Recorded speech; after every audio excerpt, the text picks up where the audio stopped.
Hey, it's John Mitchell and you're watching Bubble TV. This is where I try and help you achieve your goals in VCE, and this is Whiteboard Wednesday. After a couple of weeks off for the first term holidays, I hope everyone enjoyed themselves and had time to relax, but also did plenty of work, I'm sure.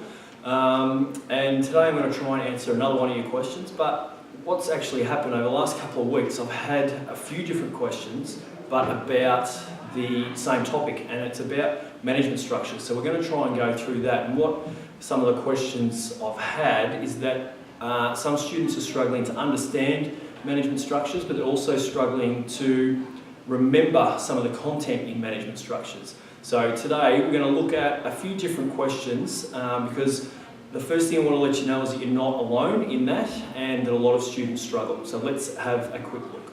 Okay, so the first question we're going to look at is from the 2012 exam, and so we'll have a quick look. Discuss an appropriate management structure for Miss Glass's expanding business. So all you really need to know there in terms of the case study, I'm sure many of you have seen it before, but the business is trying to expand and you need to discuss an appropriate management style structure for a particular business. So let's have a look at how students went in this particular question. Okay, now to have a look at how that question was answered, because this topic is a topic that students normally struggle with. So if we have a look at the examiner's report, the average was 1.5, which is obviously pretty poor. That's out of 4. 39% 0, only 12% 4. So it's not the worst question on the exam, but it's definitely not one that was answered well. And if we actually have a look here, question was not well answered. Many students were unable to identify an appropriate structure for an expanding business. And when students are asked to discuss, they need to include positive, negative, costs or benefits, strengths, weaknesses, or gains, limitations in their response. So in order to do that, that means you need to understand, all right, what's the most appropriate structure for an expanding business, and you could choose a couple of them, but you then need to also know your strengths and weaknesses, because you need to discuss it. So looking at both sides, basically saying, well, if Miss Glass used this, then these are the benefits, but if these are the drawbacks if she chose that particular structure. So that's where some students struggle. So it's not just knowing what the actual structures are, it's learning the actual strengths and weaknesses. Okay, now if we go back even further and look at the 2010 exam, this is another structures question. Compare and contrast two potential management structures that would assist Miss West to achieve these aims, which she's trying to expand. Again, she's trying to expand. Which management structure would you recommend? Justify your choice. So there's a fair bit in that, compare and contrast, justify, and you need to obviously link it to an expanding business. Now if we have a look at how that one was answered, this particular question was out of 6, and you can see here, average of 1.8, so that's even worse, 1.8 out of 6. And marking this exam, what we found was that a lot of students knew the structures, so they could choose 2 structures, but they simply described them, and guess what the examiner's report says?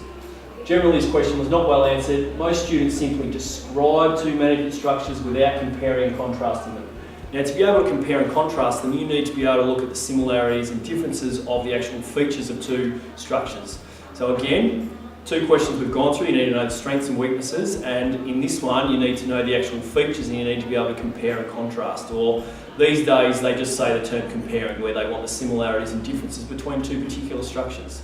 So there's a fair bit in these structures that you need to know, and so those that are struggling to remember the content, I'm going to give you a couple of tips on how to actually remember the content. So for those students of mine that are struggling to remember this content, especially the strengths and weaknesses, what I try and do is I try and use 3 main areas that can fit into each one of the structures. So what we study a functional, divisional and matrix structure. And the first one that we look at is flexibility. So I get them to line them up from functional, divisional and then matrix, and then the further along right we go, the more flexibility there is in a particular structure. So therefore they can argue that, all right, a matrix is great for flexibility because they can change projects, but a functional has less flexibility because it's more rigid. So they can talk about those kind of things. The next one I get them to look at is communication, and again, line them up, and we look at, well, a functional, and when I talk communication, I'm talking about cross communication. So horizontal communication is probably a better word to use.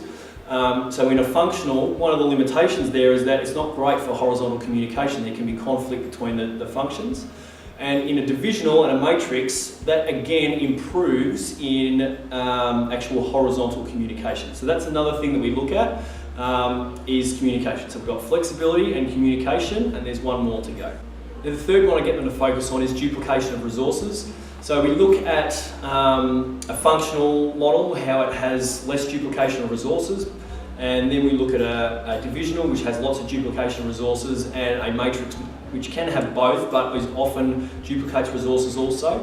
And so if we focus on those three areas, flexibility, communication or horizontal communication, and duplication of resources, that gives them a really good basis for the strengths and weaknesses of each of the structures. So I know it wasn't a specific question this week, but it was, I have received, I think, 3 or 4 emails on the exact same topic, so I just wanted to cover that today on management structures. I hope that really helps some of you out there that are struggling to remember the content. Just remember that you're not alone there. As you can see, like 1.8 or whatever it was out of 6, a lot of students struggle with that. But if you can chunk certain areas, that can really help you just get a really good basis for an answer. And a discuss or a justify, they're difficult questions. And so if you've got those, those 3 areas of flexibility, horizontal communication and duplication of resources, that can be the basis of a really good answer for you. So I hope that really helps you. Now it's over to all you guys. What I'm going to do on the blog, I'm going to give you a question from one of those 2 questions from the 2012 or the 2010 exam, and I want you to give me an answer, and I'll actually critique it for you and give you feedback. To answer the question and receive feedback, head over to teachingbubble.com/blog and type your answer into the comments section below the video, and I'll personally give you feedback. Now I know this video was a bit different to the ones we've done in the past, but if you liked it and think it will help, then subscribe, and we'd love you to share it with all your friends. And if you want even more resources to help you achieve your goals in VCE this year, then always head over to the only place to be, teachingbubble.com.